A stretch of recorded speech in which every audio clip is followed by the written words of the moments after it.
What has to happen for your money to be worth so little that is more valuable made into art and bags than spent in a shop? This is 2018 in Venezuela. The country was in such a bad economic situation that the national money, the bolivar, was worth close to nothing. And that was due to inflation, or to be more precise, in the case of Venezuela, hyperinflation. And the crisis didn't stop at bags made out of cash. It also emptied shelves, brought the population to the streets, and pushed millions to flee the country.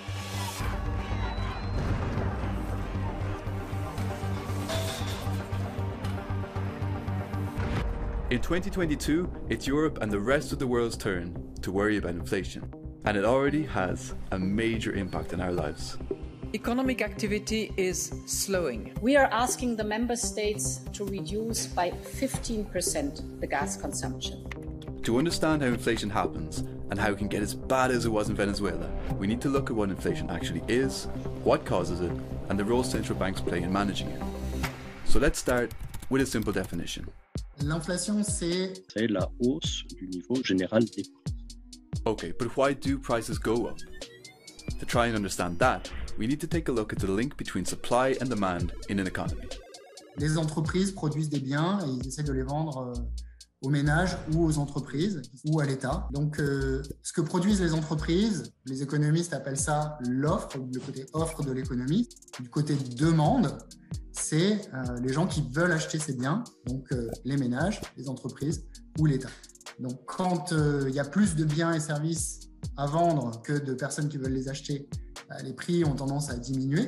S'il y a une demande excessive qui conduit donc à un déséquilibre entre la demande et l'offre, les prix se mettront à monter pour équilibrer offre et demande. Alright, so we have inflation when prices go up. Or to phrase it differently, when the money in your pocket doesn't let you buy as much anymore. And that is actually how inflation is calculated. Organizations like Eurostat for the EU or the Bureau of Labour Statistics for the US constantly monitor hundreds of prices of key goods and services you typically buy.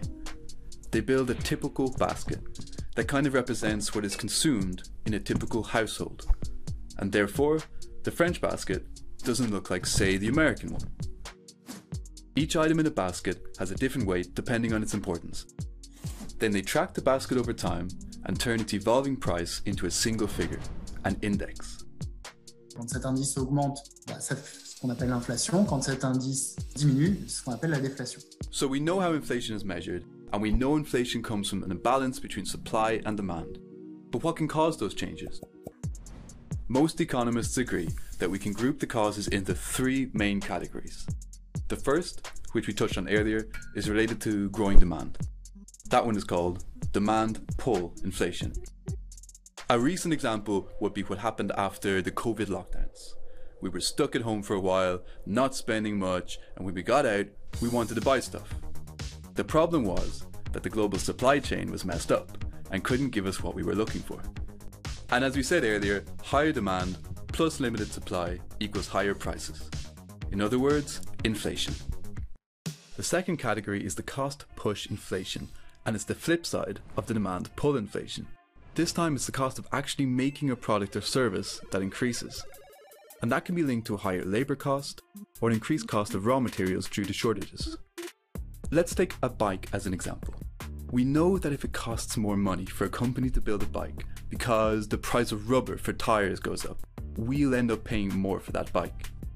And yes, Russian gas falls into this category too. Here, higher cost for companies means higher prices for consumers, and we get inflation. The last category is the built-in inflation, and the best example for it is the wage price spiral, and it goes like this.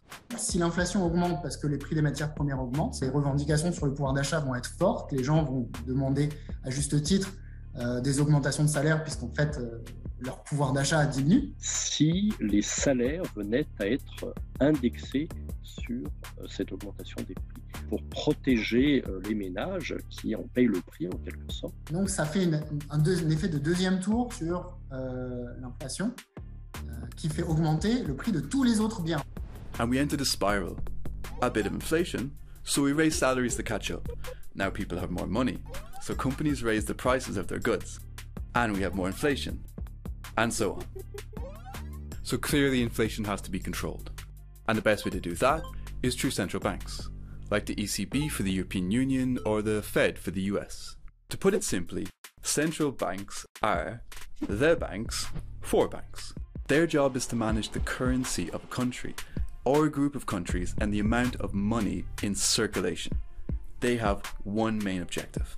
The most precious good that we can deliver and that we have to deliver is price stability. Your bank, the one you go to when you need a business loan or a mortgage, can turn to the central bank to borrow money. And that's where the central bank's power over inflation really comes from. L'instrument habituel de politique monétaire pour la Banque centrale, comme la Banque centrale européenne, c'est la maîtrise des taux directeurs. Okay, what that means is when the central bank changes its rate, they are essentially making it more expensive for your bank to borrow money. And your bank will have to reflect that onto you, in your mortgage or loan rates, for example.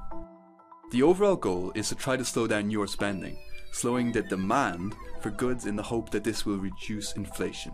But this way of fighting inflation doesn't come without a risk. Si on fait une politique restrictive, à ce moment-là, on crée une récession. Ça peut être bon pour la Banque centrale parce qu'elle va mieux réaliser sa cible d'inflation, mais c'est mauvais pour l'économie puisque ça augmente le chômage et ça réduit l'activité économique et ça crée une récession. We expect inflation to remain undesirably high for some time. The world may soon be teetering on the edge of a global recession, only 2 years after the last one. So, are we about to enter the situation Venezuela was in 4 years ago? Is there a way for Europe to avoid that happening? Beaucoup de choses vont dépendre de la manière dont le conflit, par exemple, entre la Russie et l'Ukraine va se développer. Si c'est un conflit qui dure, alors à ce moment-là, il y aura peut-être des effets structurels qui vont se mettre en œuvre. Si c'est un conflit qui se résout assez rapidement et que les prix des matières premières rebaissent, peut-être qu'on aura un retour à la normale plus rapide.